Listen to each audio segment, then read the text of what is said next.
الحمد لله وكفى ثم الصلاة والسلام على رسول الله صلى الله عليه وسلم ثم يبزأ الله تبارك وتعالى أجات ودي شنجد شوبلم ثم ناجني الله السبيل من يكون نبي محمد صلى الله عليه وسلم ودي شيكين تنزنو tugenda genda hadithi zino biri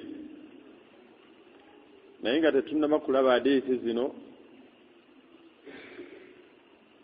buli musiraamu yenna bw'obanga omaze okukola omulimu gwonna omulungi yongerezangako okusaba ennyo Allah subhanahu wa ta'ala abeere nga agukkiriza nga bw'olaba esswala asadde gy'aba ava okusaala Allah yatulalikako esswala 5 naye kyavunaanyizibwa buli musiraamu yenna oluvannyuma lw'okusaala n'osaba Allah okubeera nga akkiriza esswalayo okukola kyangu naye okukkiriza kwa Allah emirimu gyaffe bingi byatunuulira nga waba tatusaasidde oluvannyuma lw'okumusaba ennyo emirimu gyaffe mingi Allah ayinza obutagikkiriza. Tolaba nabbi wa Allah Ibrahim alayhi salatu wassalam Allah yamulagira okuzimba Kaaba ne mutabani we Ismail naye bamala okuzimba wama dhalika Allah yabalagidde nga naffe yatulagira esswala ne bamugamba nti rabbana taqabbal minna tukusaba Allah okkirize omulimu guno gwe watulagira okukola gwe tukoze nabwe kityo otwala ng'ovunaanyizibwa n'osaba obukitiibwa Allah tabaraka wa ta'ala abeerenga akkiriza esswalayo. Hadithi esooka mu bufunze gye tugenda okugenda nayo eva ku sahaba gwe bayita Abdallah ibn Salim radiyallahu anhu agamba nti anna Rasulullah sallallahu alayhi wasallama mazima ddala omubaka wa Allah okusaasira n'emirembe bibeere ku ye qaala yagamba nti ya ayuha nnaas abange mmwe abantu afshu salaamu mubeere nga musaasaanya salaamu wakati wammwe n'agamba nti wa at'imu ta'ama era mubeere nga muliisaganya wakati wammwe mmere oba ebyokulya oba ebyokunywa bw'oboogera ku ta'am ebiseera ebyaffe oba rather ebwongo bwaffe ebiseera ebisinga buddukira nnyo ku mmere nnyingi ekyokulya kyonna mu butono bwakyo n'ekyokunywa kiyitibwa ta'am nga wula nabbi we yagamba Aisha nti fattaku nnar walaw bishiqqi tamra tyannyo omuliro gwa Allah weetaasa omuliro gwa Allah sala amagezi butya bw'ono omuliro gwa Allah newe kiba kikwetaagisa kusaddaaka kitundu kya ntende oba obali wambaddu abaliisizza. Allah yagamba nti wayut'imuuna at-ta'aama ala hubbihi miskiinan wa yatiiman wa asiira ate innama nut'imukum liwajhi llah Allah n'aleeta ikhilaas mbeera y'okuliisa. Naye hadiisi eno kyembadde njagaddemu oba kyenjagalamu kyekyokusatu nabbi n'agamba nti wasallu billayl wannaasu nniyaam mubere basiraamu nga musaalako ekiro ng'abantu beebase. Nabbi atukubiriza ebisatu bitujja biraba olulala naye kyenjagadde mu hadiisi eno mu bufunze nabbi yatugamba nti mubeere nga musaalako ekiro amakulu qiyaamu layiri oba gye bayita tahajjudi oba gye bayita layiri tubeere nga tusaalako ekiro ng'abantu beebase. Nabbi n'aleeta endagaano mu hadiisi eno n'agamba nti tadkhulu ljannata bisalaam mugenda kuyingira ejjana ya Allah mugenda giyingira mu mirembe. Abaddu mu maaso ga Allah bagenda kuyingira ejjana ya Allah miteeko ng'ebiri. Waliwo abaddu abagenda okuyingira ejjana ya Allah nga bila hisaab Allah subhanahu wa ta'ala nga tababaze. Tusaba Allah tabaraka wa ta'ala ateekemu abo. Waliwo amuteeko omulala abaddu abagenda okuyingira ejjana ya Allah nga basoose kubeera nga babonezezebwa nga wolaba ngo kyajja mu hadiisi endala abaddu bangi bagenda kubeera mu muliro ebbanga Allah lyalaba bayagadde oluvannyuma lw'okubeera nga bayina la ilaha illallah Allah agenda kulagira bagende mu muliro babeere nga bajjamu buli muddu yenna eyina mithqala eyina akanyiikuuli eyina la ilaha illallah naye ng'oluvannyuma abaddu abo babajja mu muliro ebbanga lyesimanyi naawe eryotamanyi Allah lyasinga okumanya. Tufune ekifaananyi ky'okubeerako mu muliro nga nabbi yagamba kye bayita okuba oba kye bayita ekyeya kimu ng'ate Allah yaleeta mu Qur'aani alina abaddu be yagamba nti labithiina fiiha yagamba nti abaddu bagenda kubeera mu juzu amma surati naba Allah yagamba nti waliwo abaddu bagenda okubeera mu jahannama ahqaba nga bagenda kubeera mu byeya byeya naye mu hadithi emu nabbi yagamba nti waliwo omuddu Allah gwagenda okusaasira yali mulagajjavu mu swala naye oluvannyuma esswala n'agisaala emuyiseeko alaba soopu simanya alabaani buno obuzannyo buli kubukedde ebiseera bimuyiseeko ali mu kusamba mupiira esswala n'emuyitako naye omuddu olwo n'amala n'agisaala naye nga mulagajjavu muyo yagamba kale oyo Allah ajja mmwokyayo okuba bw'anaaba teyeetonze nnyo Allah kubeera nga amusonyiwa Allah ajja mmwokyayo ekyeya kimu naye kyenjagala mu hadithi eyo ekyeya kye bayita ekyeya kimu oba ukuba ekyeya kye yayita ekyeya kimu basaba bamubuuza nti ekyeya kye ki nabbi n'agamba nti bayita ekyeya kimu ye muddo okubeera nga ekyeya kimu kirimu emyaka 8 egy'okwakhira ng'olunaku lumu mu mwaka ogwo lwenkanankana alfi sanati mimma ta'uddun ng'olunaku lumu lwenkana emyaka 1000 gye tubala egy'oku dduniya kuno oyo agenda okufunako kale ku jahannam tolaba Abu Talib yagana okukkiriza obusiraamu n'ebirungi bye yakolera obusiraamu buno oba oliawo nga bangi abasiraamu nga tetunnatuuka ku birungi bye yakolera busiraamu buno naye wamadhalika ebyo byonna yabikola maatat kafir era yafa muki takkiriza Allah naye kyajja mu bujulizi omu bwe batusomera nti ye ekibonerezo kino Allah kyagenda mumuwa ku kiyama ate nga tagenda kivaako bagenda mumukoleeko obugatto nga bwa mu jahannama bamukoleyo amanda oba bagenda muyimiriza ku manda g'omu jahannama naye ng'eno obwongo butokota ate agenda kubeera ku mbeera efaanana bwetyo khalidina fiha mukhalladan fiha abadan nabakyo nabbi ebimu ku byatuleetera okubeera nga tuyingira ejjana ya Allah mirembe nga tetubonerezeddwa omuddu okufissaawo akadde akayimirira ekiro abaddu balina juzu 10 juzu 2 juzu 3 juzu 5 naye nga omuddu talinayo kadde kayimirako mu maaso ga Allah abaffe Qur'ani ogenda gisoma ddi ebizibu byonna bye tulina wallahi tebigenda kuvaawo ebizibu bye tulina tebigenda kendera okujjako biqiyamil layl omuddu kuyimirirako kiro nabbi atulaganyisizza wama yantiqa anil hawa in huwa illa wahyu yuha bonna bweyogeranga bwayubaka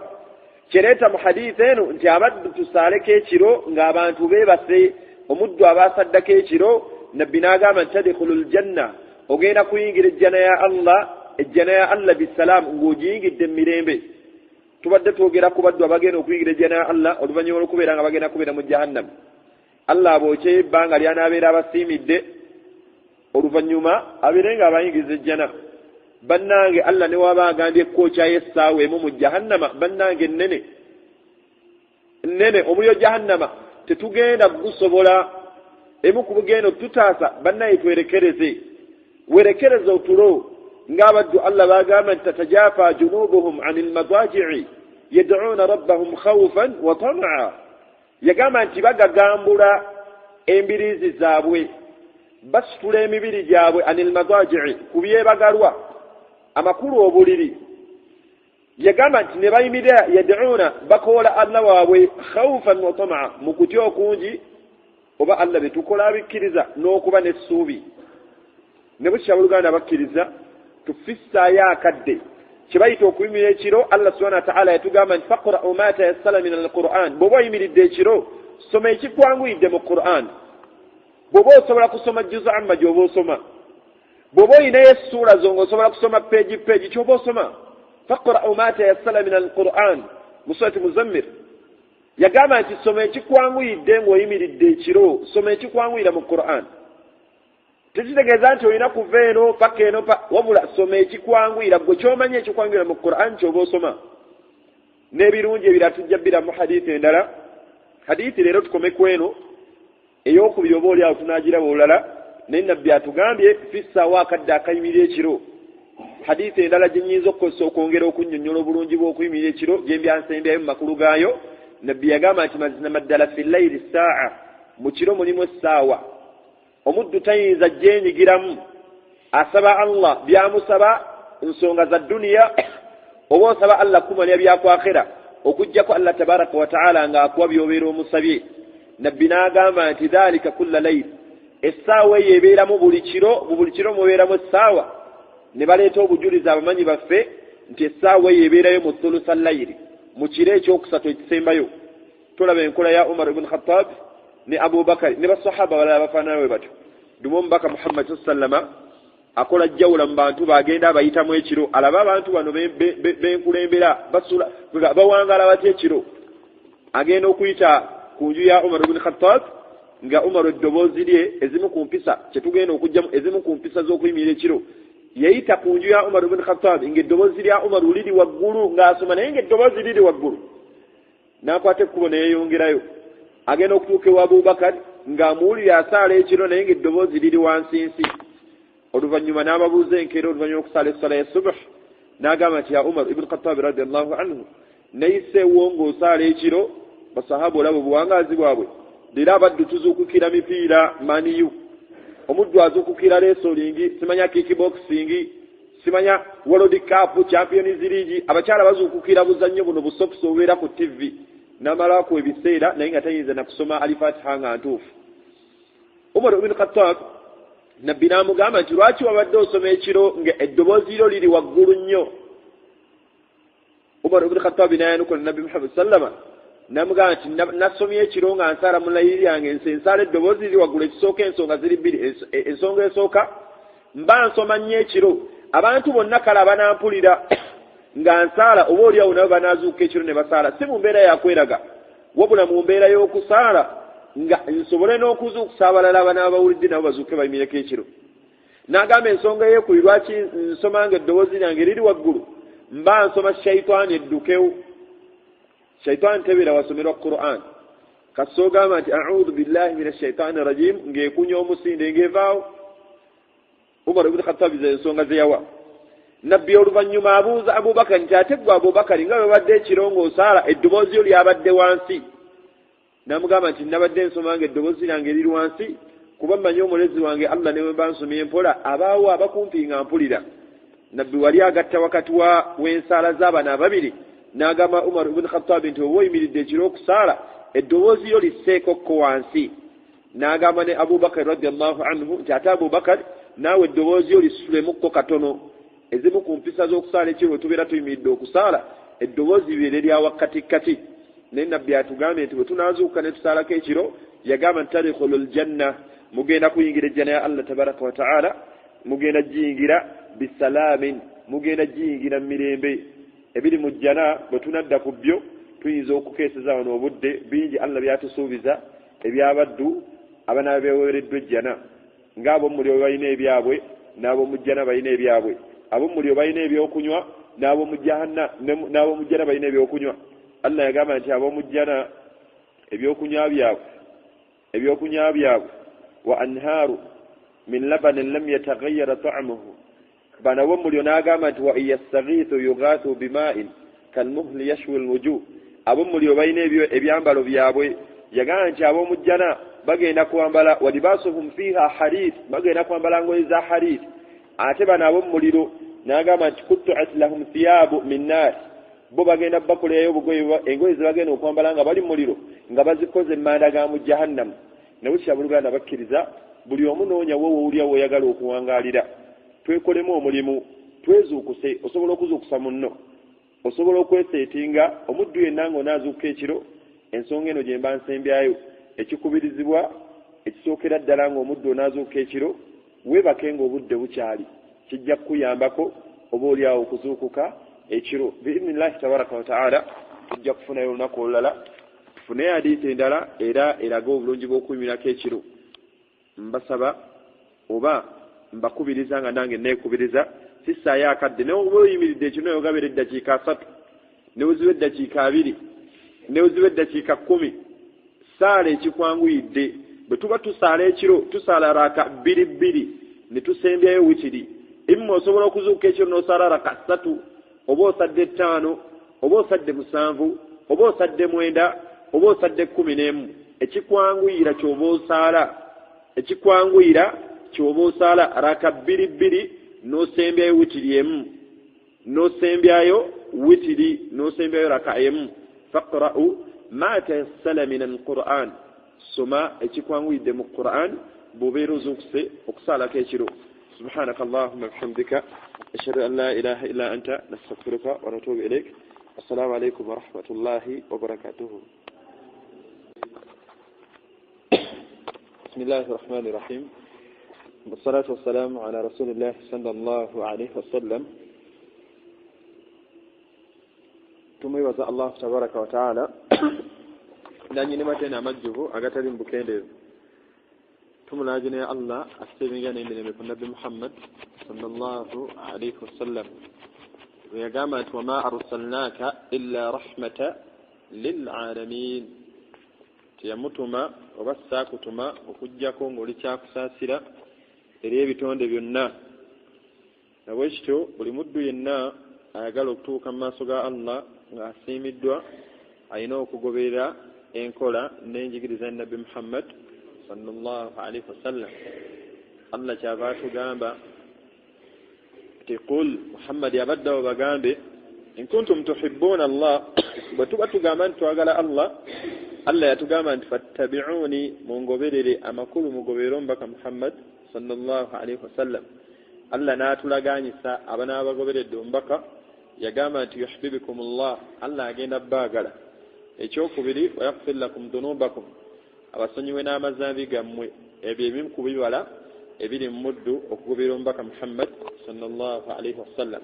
Emu ku bigambo by'omubaka byasibira eno tugenda bijja mu hadiisi ziringa bbiri. Hadiisi esookera ddala ya musajja bamuyita Abu Hurayra ffenna gwe tumanyi obulungi radiyallahu anhu.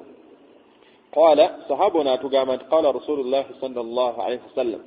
تيقام بكوا الله وكساسنا من ببيركو يقامت أفضل الصيام بعد رمضان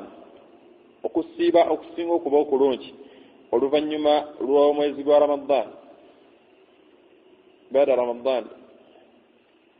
ولفنما روما يزيقوا رمضان وما يزيقوا تمانيو بلونج كسيبوا رمضان yagamba nti shahrullahi muharram yamuddu okusiba omwezi gwa Allah omwezi gwe bayita muharram. Omwezi muharram gwe mwezi ogusooka kalenda yaki ey'obusiraamu. Riwaya endala ziraga nti nabbi yasibanga nnyo omwezi ogwo yasibanga nnyo omwezi ogwo ennaku ezisinga okuba ennyingi. Kati eno hadiisi si kyenjagalamu wabula ekyokubiri kyetwagalamu ku nsonga yaffe ey'okuyimirako ekiro ebimu ku bibala n'ebirungi ebiri mu kuyimira ekiro. Era nabbi n'agamba nti wa afdalu ssala ate esswala esinga okubeera ennungi ba'da al-fariida oluvannyuma lw'esswala ng'oggyeko esswala ezaalaalikibwa esswala ya subuhi eya dhuhuri asiri magharibi ishaa'i yagamba nti salatu llayl yemuddu okusaalako ekiro oba esswala y'ekiro rawahu muslim. Hadiisi eno eri mu muslim etuzaayo ku hadiisi oladeera gye taatunulako eraga obulungi bw'okuyimirako ekiro. Allah subhanahu wa ta'ala bwe yaleyogera ku mbeera z'abalongoofu abaatusooka yagamba nti kaanu qaliila min al-layl ma yahja'un kitono nnyo abaagazi b'ejjana bali abaatusooka kye beebakanga ekiro. Kati era ate ffe aya eyo yakyuka kati ate ffe bali eri Allah bayogerako abeebakanga ekitono ekiro amakulu ebiseera ebisinga baalinga bayimiridde ekiro. Mulimu abasajja Allah bwe yakakasaako ejjana nga balamu, mulimu ba Abubakar, mulimu ba Uthman, mulimu ba Umar ibn Khattab, mulimu ba Ali, mulimu abasajja bebatyo. Riwayati ezimu ziraga abasajja abamu abandika ku bitabo bya qiyamul layli oba biraga obulungi bw'okumirako ekiro ti Abubakar ate ye ezimu oba ku nsaala ye ey'okumirako ekiro ye olwamalanga esswala ya isha'i ng'atandika qiyamul layli ng'awummulamu kaawo katono n'atandika n'akalakata. Kati ye n'asaala oba oluusi ekitundu ekisooka ekyekiro n'amala naye paka ku subuhi. Ate Umar ibn Khattab ye bagamba ebiseera ebisinga abaamulabanga ng'asaala ekiro bo baamulabanga ate asaala sulusa layiri ekiro kiri eri ekisembayo ekyokumeka ekiro ekyokusatu. Nabwe kityo hadiisi eno ezzenga etulaga enkizo y'okuggyako ng'oggyeko kino ekiri waajibu ekiri farda esswala zinene eziri farda nga swala ezijjudde ebibala ebingi ebiri mu hadiisi ennyingi zetuzze tuwulira ekiddirira esswala ezo Allah aleeta nabbi aleete ekyokubiri ekirungi nga kiri eri kyembadde ng'oggyeko kiri Allah kyeraalika esswala eddirira okubeera nga yabbeeki okubeera nga eyagalwa nnyo mu maaso ga Allah. Nabbi agambe nti salatu layl yemudde okubeera nga asaalako ekiro oba essala esaalwa obudde bw'ekiro. Tubadde ku aya eri mu surati Dhariyat Allah yali eteese ebitendo byabwe yagamba nti bali abasajja oba abalongoofu bo kitono nnyo kyebeebaka ekiro ate wa bil aksari hum yastaghfirun bagendanga ate n'okuyingira mu subuhi nga bali mu istighfar balinga basuze mu mazambi naye nga wallahi basuze basoma Qur'an basahaba riwayati nyingi ezijja nga zikulaga nti yasomanga Qur'an ekiro n'agimalako feno butukyuya twewuunya omusajja okusoma Qur'an ekiro n'ogimalako ate nabo bwe batwewuunya okuwangaya mu Islam muno nga tomanyi bba naye nga amannya gwe Kamada omukyala Khadija naye nga musiraamu era ganze jjajja wange musiraamu taata wange musiraamu n'abaana wange basiraamu n'omwami naye nga tamanyi bba obwefaanana twankikiwunyisa omusiraamu afaanana bw'ati obusiraamu bwakola aba abujjawa amakulu kituzaayo okubeera ntutula okuyiga okusoma Qur'an athaniya ekyokubiri okunyiikira okusoma Qur'an n'okuyimirira ekiro ensonga zino bbiri nga bwe tujja okulaba ate hadiisi endala ezajja nga zigassa ebintu bibiri obulungi bw'okusoma Qur'an ate ng'omuntu agisoma ayimiriddeko ekiro naye leero in particular twagadde okulaba hadiisi eno etulaga enkizo y'esswala eno ey'ekiro obutagigayalirira sunna mu sunna z'abalongoofu oba nkola y'abalongoofu omubaka ye kennyini omubaka Muhammad sallama yali mu bantu abayimiranga ekiro hadiisi gye tumanyi obulungi omukyala we n'amubuuza nti oyimiridde n'ebigere ne bizimba nga Allah yakusonyiwa amazambi ge agaasooka n'aganaasembayo n'amugamba nti wange toyagala mbeere mu baddu beebaza kuyimirirako kiro bw'abanga omubaka Allah yagamba nti ghufira laka ma takaddama min dhanbika wa ma ta'akhkhar yamugamba nti gwe nkusonyiye amazambi ge agaasooka n'aganaasembayo qiyamul layl bwali obuwangaazi bwe olwonze naawe abasiiba nga tuna ku haramu abaddu tetukomye na kutuna butunzi ku haramu wabula n'okukwata ku haramu ate ne tutakomaawo abaddu ne twewaana era omusiraamu ani gw'ogamba oyo namumala leetayo omulala abaddu towaanira mu bubbi abaddu towaanira mu bwenzi n'amazambi amalala agafaanana bwe gati naye nga qiyamul layli teriiwo emu ku biseera ebyenkiza abanyi batulaga oba oli ayo ebiyinza otusonyisa amazambi ge tulina nabwe kityo twale obuvunaanyizibwa tuddiŋŋane nnyo oba tukendeeze ku tulo tubeere nga tusalako obudde obw'ekirongo omubaka watugambye nti esswala esinga okuba ennungi ng'oggyeko esswala ezaalaalikibwa agambye nti qiyamul layli hadiisi endala gye mbamaliriza nayo ya ibn Umar radiyallahu anhu atugamba nti anna rasulullah sallallahu alaihi wasallam omutabani wa Umar agamba nti mazina ddala omubaka Muhammad sallama qala yagamba nti salatul layli matna salatul layli yagamba nti raka zibira mmeka bbiri eno hadiisi ey'okubiri kati nabbi aleeta empisa y'okusaala ekiro ti omuddu yenna abeera asadde ekiro olina kusaala raka mmeka bbiri newankubadde waliwo hadiisi endala zetujja okulaba mu maaso eyo eziraga ate mmeka ng'agasse mmeka ng'agasse nnya alina n'oyagatta 8 n'azisala nga akoze eki ng'atudde era tujja biraba mu maaso eyo naye eno hadiisi ey'okubiri tujjawo empisa y'okusaala ekiro nti raka zirina kuba emmeka raka bbiri si 3 olayinza okugatta 3 ng'ayagala ayanguyirwe mangu amale mangu raka zirina kuba raka bbiri ate hadiisi endala eya Aisha in fact yeno ibn Umar era yennyini agamba nti kana nabiyyu sallallahu alaihi wasallam agamba nti omubaka Muhammad sallama yusalla min al-layli yasalanga ekiro naye ng'asala matna ng'asala raka bbiri n'agamba nti oluvannyuma era nabbi yasembyangayo raka emu amakulu raka eya witiri atulaga era bwe tubeera tuzukusa okusala ekiro tusale raka bbiri okufundikira esswala ey'ekiro tusembyayo ki raka emu Aisha yatugamba nti nabbi mu kusala kwe teyamulabako ko ng'asadde ku sswala y'ekiro n'asukka mu raka 11 yasalanga bbiri oluvannyuma n'asembyayo raka emu tukitegedde bulungi tekiri waajibu nti tulina kusala raka 11 zonna wabula kyekiri mu sunna kala okusaala mpaka ku raka 11 zobeera osobodde oba 3 twagamba oba 5 oba 7 oba 9 oba 11 naye ng'osaala ng'osembayo witiri bbiri ne witiri bbiri ne raka emu bbiri ne raka emu bwezyo yeri oba empisa y'abaddu abasaala ekiro bwe batyo balina okubeera nga tusaala nawe kityo mbakubiriza nga nange neekubiriza okubeera nga twongeramu amaanyi mu kuyimirira ekiro okuyimirira ekiro okwo kulimu ebibala bingi kulimu emigaso mingi gye tujja okulaba mu hadiisi endala nnyingi olukungunya hadiisi rungi nga zireeta fadail ebirungi ebiri mudde okubeera nga tuzukkako ekiro nebisho bakubiriza tuberenga tuzuukako ekiro abadde bazuukira maniyu abadde bazuukira wrestling abalala bazuukira bigo azuuka kulaba wrestling omusajja abalala twazuukukiranga bitabo ebigere n'obissa mu bbaafu ate pepa n'ogigwa naye ng'ebigere byasuze mu bbaafu odaboloosi otulo tukusaze ne pepa flat 9 F9 ne qiyamu layli tesala kalla wallahi tesala ibn Mas'ud agamba nti basahaba bazuuka ekiro naye nga babeera bajja mu subhi wabil asari awo nga banaatera okuyingira mu subhi yegamba nti basahaba bajjanga ng'olaba amaaso gano nga galinga agazimbye babadde maziga n'okwebaka ekitono leero no gazimba tulo era omuzamu usanga azimbye bw'ati waayo amaaso gakuluma neebase nnyo baaga bwe gazimbanga kusoma Qur'ani kiro nakwebaka kitono nga baagala okubeerako ne Allah emu ku bintu nabbi yayagalanga al-khalwa okweyawulira n'abeerako ko ne Allah we tuzuukeko ekiro Allah tumugambe ebizibu byaffe kuba wa huwa ala kulli shay'in qadir ku buli nsonga yonna Allah musobozi bwe tubanga abaddu abalabbo azuuka n'ekiro ga abadde abakyali mu mbeera za haramu n'azuuka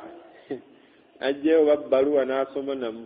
naye nga ya myaka 3 emabega ebbaluwa eno yali nnungi azuuka n'alaba ne ku bwonoonefu naye nga Allah ali ku ggulu erisooka abuuza nti ani ansaba mmuwa muwe abalabba abali social media azuukukira message naga Mungu wamwamu n'amuzaamu kengulu ng'ayagala asaale y'obwongo buddukira ku simu wallahi alabika yansindikidde message nga simanyi ngadda ku simu ati ngaddamu abongoota butosyo ngaddamu nga yeebaka nabo ekitabo Luganda abakkiriza ejjana Allah subhanahu wa ta'ala yakukolerera abatusooka baagikolerera ne bagifuna nga bakyali balamu Abubakar yagifuna mulamu Omar yagifuna mulamu ani Uthman yagifuna mulamu Ali ibn Abi Talib yagifuna mulamu Abdurrahman ibn Auf Batalha bagifuna balamu abasajja 10 n'abalala basinga abo nno hadithi yaleeta 10 nga bagifunye balamu naye bangi abasinga kwabo naye fe abatalina garanti nti yadde akabalaza kejja n'okayina naye twebaka Musiraamu naye baka ne tugeregeza ne bakusula omubbi najja n'okubba n'akusula ku mufaliso n'akuwummuza wansi essuuka n'answala n'obuliri n'addamu n'akuggalira ogenda okuzuuka ng'oli ku cement tiles nga zinnyogoga naye nga badde towulira nabo kityo twemanyiza okubeera nga tuzuukako ekiro zirimu okuzuuka ekiro kulimu ebibala bingi nabbi atugambye nti swala esinga okubeera ennungi ng'oggyeko zino ezaalaalikiwe mmeka 5 agambye nti qiyamu layl oba salatu layl abadde okubeera nga tuzuukako ekiro tuzuuke ekiro Allah tumugambe ebizibu byaffe kyensembyayo omusiraamu yenna olyange oyagala kuzuukako kiro zino ze zimu ku nsonga eziyinza okuyamba omuntu okuzuukako ekiro essookera ddala omuntu yenna ayagala okuzuukako ekiro ayina okulya ekitono ng'agenda kwebaka ayina okulya ekitono ng'agenda kukola kasitaka n'akutaana n'okuba oluseniya lw'emmere togenda kuzuuka kuba omubiri guno weebaka gukooye sisitimu eno Allah gye yakola eba mu kusabula mmere eno ng'esensulamu erimu emigaso n'etaliimu atoyinza kuzuukuka basahaba balyanga kitono ng'alya eki leero ffe tulya breakfast oba 8 waliwo breakfast mid breakfast waliwo baadiya ya lunch awo waliwo lunch yennyini waliwo kabuliya ya lunch kwega ziringa sunna ze bagobeekereza ku swala leero byebijjulo bye tulya omusajja agenda otuuka eno ku kijjulo eyagenze e Kampala kuba bw'agenda ku makya e Kampala abantu abasinga bagenda okukola ku makya ayina breakfast kyayo n'ogwanyu akaana ne kaleeterako kale akatogo kana amatooke gana amasulemu ge basiize butto nga galinga kale amasiike awo n'anywerako ekikopo kya China n'awummulamu n'ayiwawo display wabweru ku dduuka aba yakatuula omuwala w'ebinyeebwa n'ayitawo soko jompe ku binyeebwa n'amuwa ebinyeebwa awo n'atwaliriza n'atuuka ku lanchi n'ayita ow'ekigere olina mulokoni ne muwogo ne baleeta olukoni ne muwogo n'asabula mulokoni oba n'alya emmere awo n'anywerako akadomola kaliita 3 k'obutunda awo n'awummulamu ati abaana atera okugenda mu asiri wano wamala essola y'asiri waliwo abawala abaleeta caayi abo w'olweggulo n'asaba ekikopo ky'obuugi n'omusooli aba yakatuuka ewaka n'abuuza maama w'abaana abange leero sinywa kyayi ne baleeta fulasika ya kyayi n'omugaati n'abeerawo n'alaba amawulire kati abaana atera otuuka eno ku kyeggulo basooka kuleeta ku bibumbaawo bye yazze nabyo bye bamusiikidde n'ali ekyeggulo agenda okwebaka ng'omubiri gukooye tayinza kubimira kiro ebimu ku biyamba omuntu ayagala okuzuukako ekiro omuntu okubeera ng'olya kitono olya emmere yeeno emisana naye oba otuusa okwebaka beera ng'olya kitono ensonga ey'okubiri eyinza okuyamba omuntu okubeera nga oyambibwako abamanyi gye batulaga okubeera nga Allah akuyamba n'ozuukako ekiro omanya omu yagamba nti kirongoosa enkolaganayo ne Allah emisana Allah tabaraka wa ta'ala ajja kukuyamba okukuzuukusaako ekiro ate buli wolongeesa enkolaganayo ne Allah ekiro agenda kukuyamba obuwangazi obw'emisana ne bwe kityo omuddo okubeera nga tuwala amazambi omusajja omu yajja ewa Ali ibn Abi Talib gwe bamaliza naye n'amugamba nti Ali munnange nze ntegeka amazzi gange agawuuzo neetegeka n'omusalla we ngenda okukola ki okusaalira naye ngenda okwebaka bwe nti okudda engulu nga baziina subuhi naye nga neetegesa okubeera nga nsaala naye oba nsonga ki Ali n'amugamba nti esookera ddala viira ddala ku mazambi qiyaamulayiri kirabo Allah akiwa baddu nga beeyawulidde abaddu abalongoosa enkolagana yaabwe ne Allah bwe tunaawangala nga tukwata ku haramu kwata bawala mu ngalo nabbi yagamba nti inni la usahika nisa nze sikwata bakyala mu ngalo omuddu ayina emize bwegito eba emize egyo amaaso gaffe tetugafuga ebiyungo byaffe ogenda okwebakanga ebiyungo byowummuza biwummuze nga toyinza bizuuku naye wenyini tebyagala ozuukuke osiibye olaba haramu owiza haramu okwata ku haramu abantu abafaananawe batyo Allah subhanahu wa ta'ala tatera bbawa kyengera kyakuzuukako kiro nabwe kityo twettannyira nnyo okuzuuka ekiro Allah subhanahu wa ta'ala ajja tuwaamu ebintu bingi okuzuuka ekiro ngambye kulimu ebibala bingi nnyo nga bwe tujja okujja nga tulaba hadiisi ezo ezikwatagana ku bulungi bw'okuzuuka ekiro sunna y'abalongoofu abasooka babubakari bazuukanga ekiro okuviira ddala ku mubaka Muhammad sallallahu alaihi wasallama bakyala mubaka bazuukanga ekiro abaana b'abasahaba bazuukanga ekiro hatta ne batabi abajja oluvannyuma bazuukanga ekiro omusajja gwe bayita Ibn al-Asyam yali musajja oba kwe tunaatandikira hadiisi yaffe enaddako kale kuba tuyinza okulwawo subhanaka allahumma bihamdika ashhadu an la ilaha illa anta nastaghfiruka wa natubu ilayk assalamu alaykum wa rahmatullahi wa barakatuh السلام عليكم ورحمة الله وبركاته الحمد لله وكفى والصلاة والسلام على رسول الله صلى الله عليه وسلم الذي أرسله إلى جميع ثقلين الجن والإنس وداعيا إلى الله بإذنه والسراج منيرا تمتنزأ الله تبارك وتعالى akyatuwadde ekyengera ky'obulamu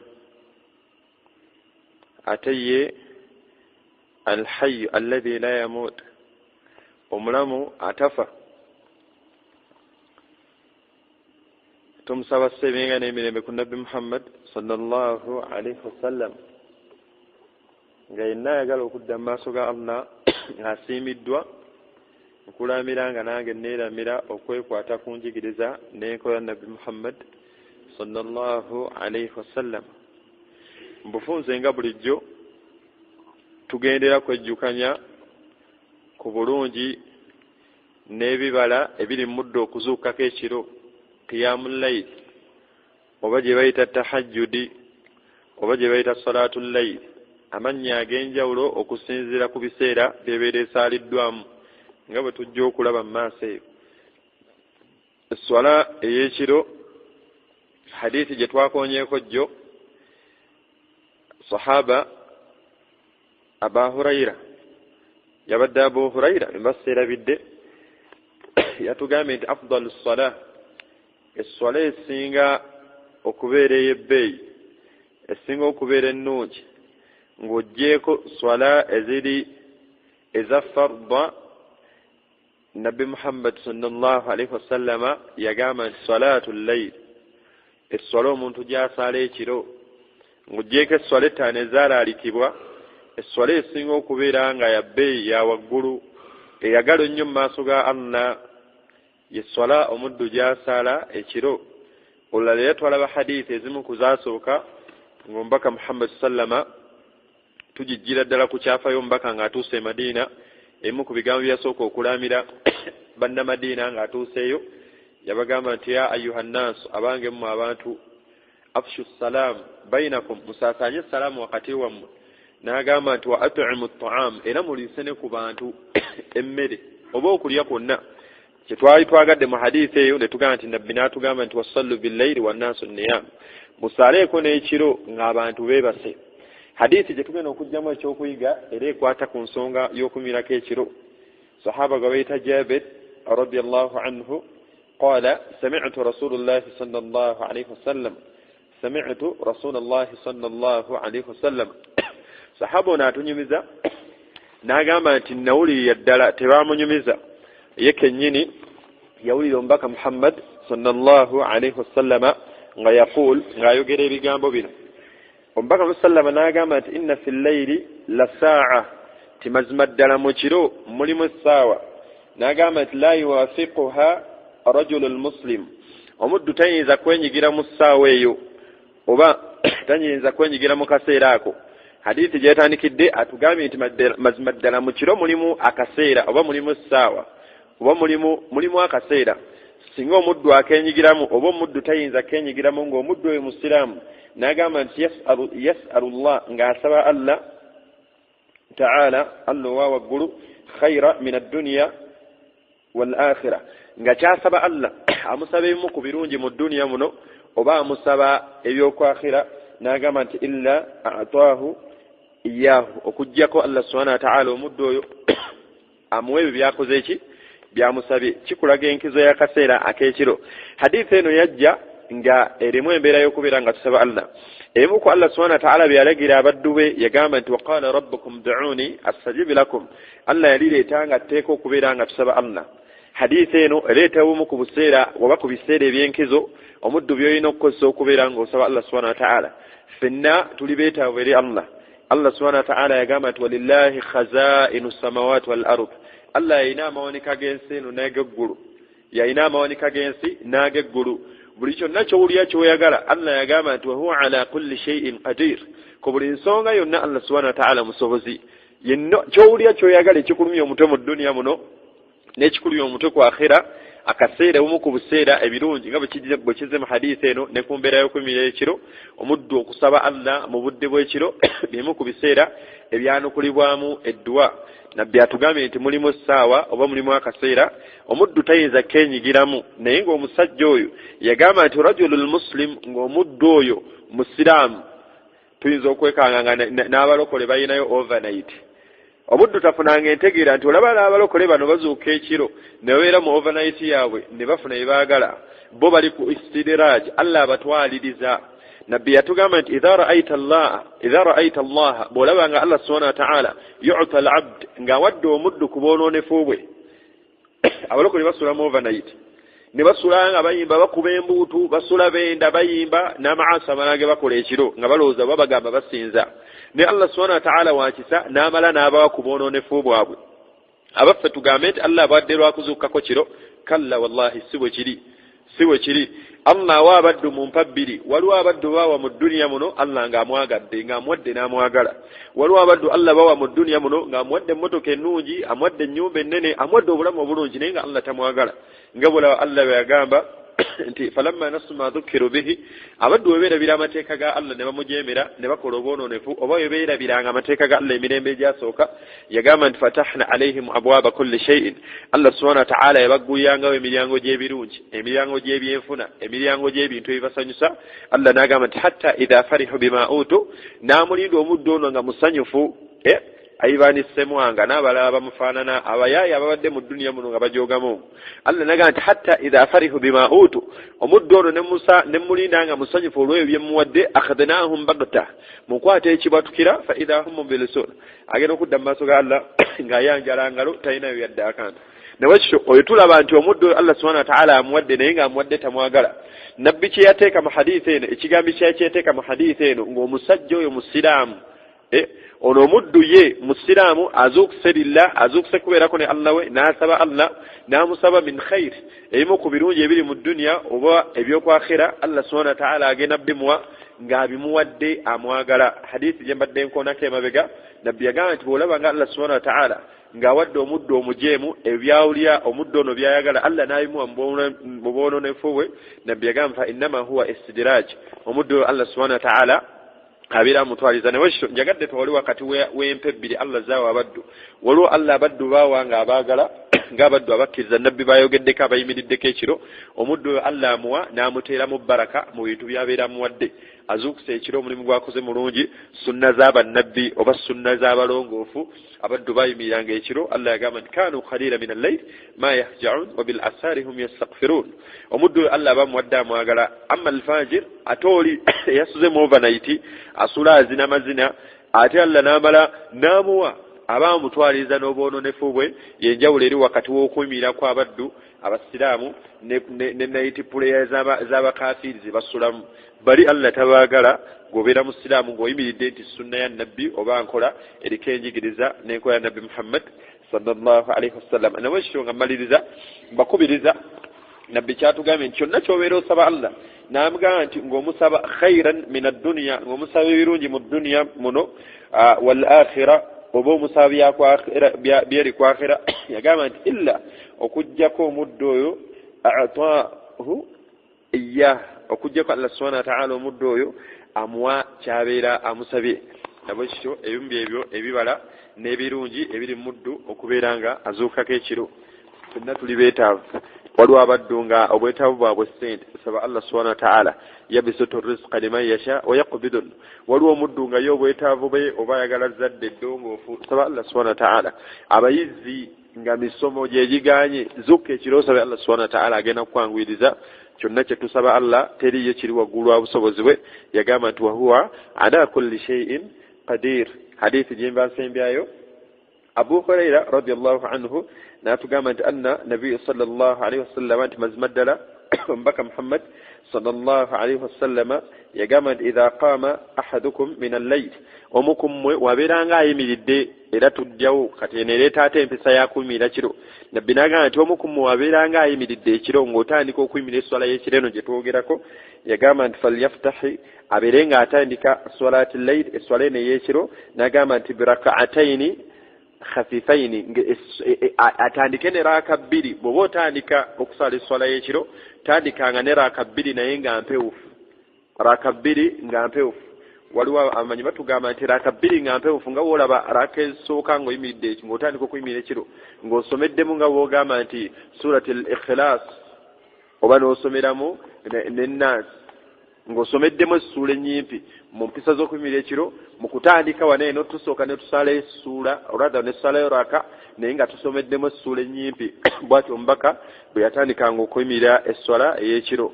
Akasemberayo ddala obumu ku butiipu bwe tukoonako ebimu ebinaatuyamba oba oliawo Allah subhanahu wa ta'ala otusasira okubeera nga tuyimirako ekiro. Gyo twayogedde ku mbeera y'okulya. Omuntu yenna ayagala okuyimirako ekiro beera ng'okendeeza kulyako naddala obudde obw'okwebaka. Buli woonaalya ng'olidde emmere nnyingi oba ebyokulya bingi ng'ogenda kwebaka, ebiseera ebisinga omubiri gune eno gunafuwa n'otasobola kuzuuka kiro. Ensonga ey'okubiri gye twagambye omuddu ayagala okuzuuka ekiro, longoosa enkolaganayo ne Allah emisana. Longoosa enkolaganayo ne Allah tabaraka wa ta'ala emisana. Qiyamul layli Allah agiwa baddu balondemu. Abaddu abalongoosa tugezeeko nnyo. Manyomu yagamba nti omuntu yenna ayagala okuzuuka emisana yagamba nti longoosa enkola okuyimirako ekiro, longoosa enkolaganayo ne Allah emisana, agenda kukuyambako okuzuuka ekiro. Era bw'onaayimira ne Allah ekiro oba n'oyimira ku lwa Allah ekiro oba n'oyimira ng'osinza Allah ekiro, era Allah agenda kukuyambako ku buwangazi obw'emisana, amakulu agenda bukuteeramu baraka. Nabwe kityo empisa mu mpisa z'okuyimirira ekiro ezo esemberayo ddala. Omuntu yenna ayagala okuyimirako ekiro gezaako okubeera nga weebaka mangu. Gezaako okubeera nga weebaka mangu. Abaddu toyinza kugamba nti ogenda kuyimirira kiro nga weebase essaawa 7. Tuli ku social media, tuli ku WhatsApp tukyasoma message ssaawa 10, ssaawa 8, ate oyagala weebakeyo ko katono awo atuddemu ozuuke. Obeera mu katemba oba togenda kusobola kuzuuka kiro. Abaddu bangi abeera na appointment yagenda oba ayina flight simanya ssaawa mmeka, agezaako nnyo okubeera observative ku budde buno n'afuna n'akadde akawummulamu ng'obudde bukyali asobole okutambula amangu. Nawe kityo ne qiyamul layli bwetu bwefaanana. Omuddu yenna ayagala okuzuukako ekiro beera nga weebaka mangu. Abalala babeera ku TV, n'abeera ku TV okwo awalabeera ku radio n'awuliriza awalabeera ku masimu ali ku WhatsApp Facebook agenda okwebaka nga ssaawa ziri 9 ate ayagala azuuke ku 9:30 oba togenda kusobola kuzuuka kiro nabwe kityo qiyamul layl leero ebyo tojjukanyiza erimu ebibala bingi n'ebirungi bingi leero kyetulabye erimu ku bibala ebiri mu kuzuukako ekiro temulimu essaawa omuddu singa ajenyigiramu ng'asaba Allah ebirungi by'oku dduniya kuno ne ku akhira nga olaba Allah bwe yatusibye eddwa nti abaddu tugambenga ti rabbana atina fid dunya